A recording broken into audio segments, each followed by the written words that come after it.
Hän on ammatiltaan sotilas, hän aina taistelee. Hän on onnellinen työssään kai. Hän tuhoaa ja tappaa, silti aina hymyilee.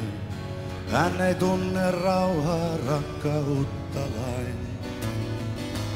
Hän on uljas mies ja monet taidot meille näyttänyt. Hän ohjuksin ja keihäin taistelee. Vaikka 16 vuotta on hän juuri täyttänyt, silti 1000 vuottaan palvelee. Hän Kiinan vuoksi taistelee ja Ranskan Vietnamiin. Hän USAta puolustaa.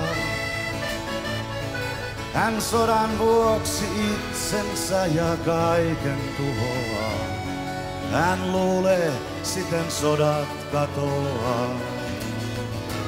Hän on katolinen, ateisti, juutalainenkin ja protestantti, hindu myös.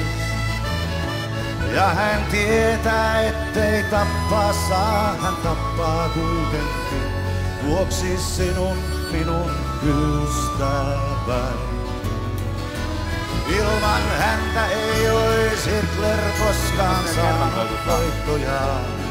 Ilman häntä keisari yksin jäänyt ois. Ilman hänenlaisiaan oisko sotaa laisinkaan? Vai oisko kaikki kauhu mennyt pois? Hän on sotilas, ei enempää, te häntä moittikaa, vaan ei käskyjään hän kaukaa enää saa.